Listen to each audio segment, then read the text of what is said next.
အားလုံးပဲမင်္ဂလာပါခင်ဗျာ။ online ဆိုးတံမှာတဆင့်ရင်ဖွင့်စာအစီအစဉ်ကနေပြီးတော့ပြန်လည်ကြိုဆိုလိုက်ပါတယ်။ဒီကနေ့အစီအစဉ်လေးမှာပေးပို့လာတဲ့စာလွှာရှင်ညီမငယ်လေးကတော့မလေးရှားမှာနေထိုင်တဲ့ညီမလေးခိုင်နှင်းဝေကနေပြီးတော့စာလွှာလေးကိုပေးပို့လာခဲ့တာပေါ့နော်။ဒီစာလွှာလေးကိုသူ့ရဲ့ချစ်သူကောင်လေးမြင်ပါစေဆိုတဲ့ရည်ရွယ်ချက်နဲ့အခုလိုပဲပေးပို့လာခဲ့တာပေါ့နော်။အဲ့တော့ဒီညီမလေးပေးပို့လာတဲ့စာလွှာလေးကိုကျွန်တော်တို့အတူတူနားဆင်ကြည့်အောင်နော်။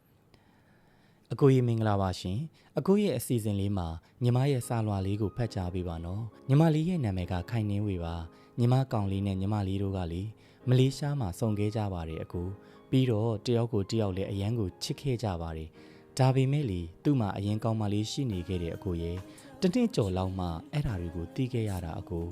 ညီမလေးဘာဆက်လုပ်ရမလဲညီမလေးကြောင့်အဲ့ဒီကောင်မလေးနဲ့သူနဲ့လည်းပြတ်သွားခဲ့ကြပါတယ်ညီမလေးဘာဆက်လုပ်တင်လဲနော်သူနဲ့အဆက်အသွယ်မပြတ်သေးပေမဲ့သူ့ဘက်ကတော့ညီမလေးအပေါ်ကိုအရင်လိုပြန်မချစ်တော့ဘူးထင်ပါတယ်အကိုရဲ့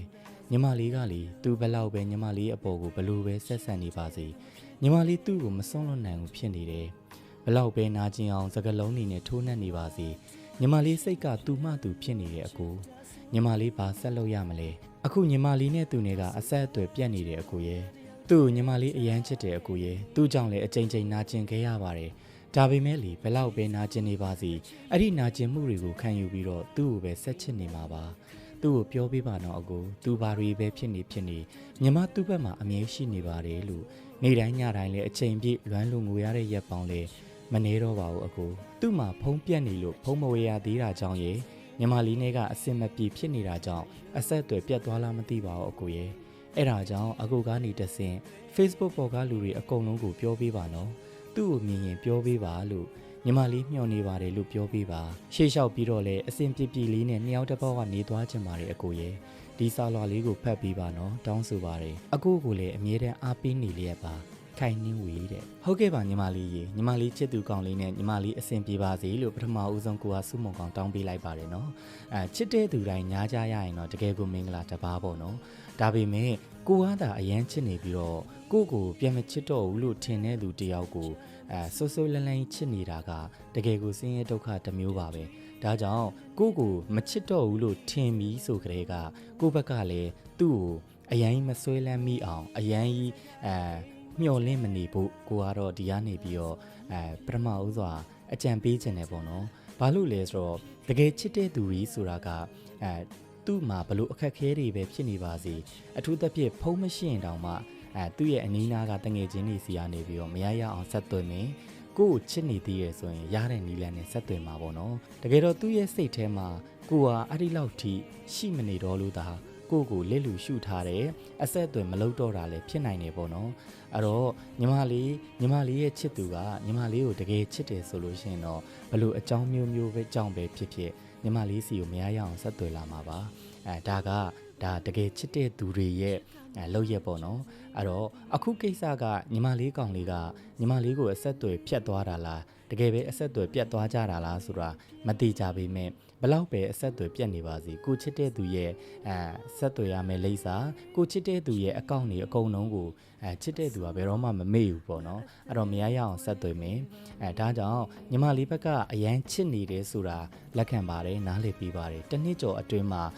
လူတယောက်ကိုချက်ချင်းဖြတ်တောက်ဖို့ဆိုတာကမလွယ်ဘူးပေါ့နော်ပြီးရင်အဲ့ဒီတန်ရောစင်ကလည်းနေတဲ့တန်ရောစင်မဟုတ်ဘူးဆိုတာလည်းနားလေတယ်ပေါ့နော်ပြီးတော့လူတိုင်းလည်းဒီလိုခံစားကြရမှာပဲတစ်နှစ်ကျော်အတွင်းမှာကိုယ့်ဘက်ကချစ်ပြီးတော့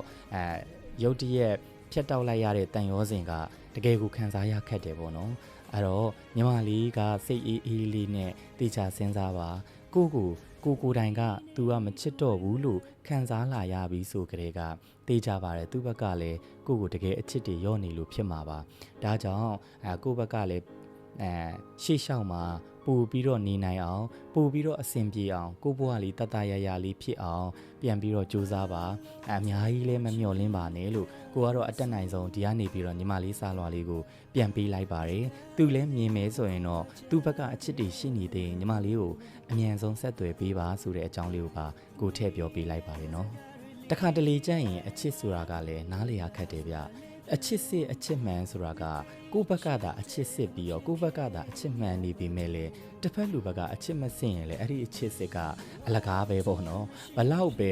လက်ခုပ်ဆိုတာနှစ်ဖက်တီးမှမြည်ရဲဆိုတာတိတ်မှန်တယ်ဘလောက်ပဲကိုယ့်ဘက်ကချစ်နေပါစေကိုယ့်ဘက်ကဘလောက်ပဲတစ္ဆာရှိနေပါစေကိုယ့်ဘက်ကသူမသူဆိုပြီးတော့အချစ်စစ်တွေနဲ့ထိုင်ဆောင်နေပါစေသူအားသာမချစ်တော့ဘူးဆိုလို့ရှိရင်တော့အဲ့ဒီဆက်ဆံရေးကပြတ်တောက်သွားတဘာဝပါပဲဘလို့မှပြန်ဆက်လို့မရတော့ဘူးပေါ့နော်ဘလို့ပဲလှုပ်ယူအဲ့ဒီဆက်ဆံရေးကပြန်ပြီးအဆင်ပြေလာမှာမဟုတ်တော့ဘူးပေါ့နော်ကိုယ့်ဘက်ကသာတဖြည်းဖြည်းနဲ့နာကျင်ရင်နဲ့သူ့နေနိုင်သွားအောင်နေသွားဖို့သာအဓိကအဲ့လိုမျိုးလှုပ်သွားရတော့မှာပေါ့နော်အဲ့တော့ညီမလေးကိုအာရုံစီတဲ့စကားပြောတာမဟုတ်ပေမဲ့လူဘဝဆိုတာကခဏလေးပါပဲတွေးအစုံကြုံအကွဲတဲ့တွေးတဲ့အချိန်မှာတယောက်ကိုတယောက်ချစ်ခဲ့ကြတယ်တယောက်ကိုတယောက်ဂရုစိုက်ခဲ့ကြတယ်အဲ့တော့ကွဲကွာသွားတဲ့အချိန်မှာလည်းမေတ္တာမပြတ်ဘဲနဲ့ကိုယ့်ဘက်ကခွဲခွာပေးလိုက်ရတာဖြစ်တဲ့အတွက်ကြောင့်တန်နေလို့တော့ယူဆရမယ်ပေါ့နော်အဲ့တော့ညီမလေးဘက်က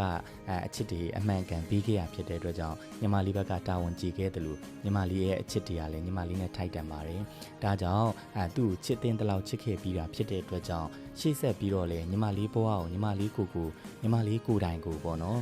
ကိုချစ်တဲ့အောင်လုပ်ယူပါကိုပူချစ်ပါလို့ကိုကဒီကနေပြီးတော့အကြံပေးစကားလေးပြောလိုက်ပါတယ်အဲ့တော့ညီမလေးရဲ့နောက်အချစ်ခီးလမ်းမှာဒီတက်မကတာယာဖြောင်ပြပါစေလို့ကိုကစုမုံကောင်တောင်းပေးလိုက်ပါတယ်အချစ်တီလည်းထပ်တူကြပါစေလို့ကိုကစုမုံကောင်တောင်းပေးလိုက်ပါတယ်နော်အဲ့တော့ချစ်တဲ့သူတိုင်းညားကြပါစေညားတဲ့သူတိုင်းလည်းသက်ဆုံးတိုင်းပေါင်းသိနိုင်ကြပါစေလို့စုမုံကောင်တောင်းပေးလိုက်ပါတယ်ခင်ဗျာအဲ့တော့ကျွန်တော်ရဲ့အစီအစဉ်လေးကိုအခုလိုပဲကြည့်ရှုနေကြတဲ့တယောက်ချင်းစီတိုင်းလည်းစိတ်ချမ်းသာခြင်းကိုယ်ကြမ်းမာခြင်းနဲ့ပြည့်စုံကြပါစေဘေးရန်တွေအပေါင်းမှာကင်းဝေးကြပါစေကက်ကြီး၃ပါးမှကြော်လွှားနိုင်ကြပါစေခင်ဗျာအားလုံးပဲမင်္ဂလာရှိတဲ့ညချမ်းလေးဖြစ်ပါစေခင်ဗျာ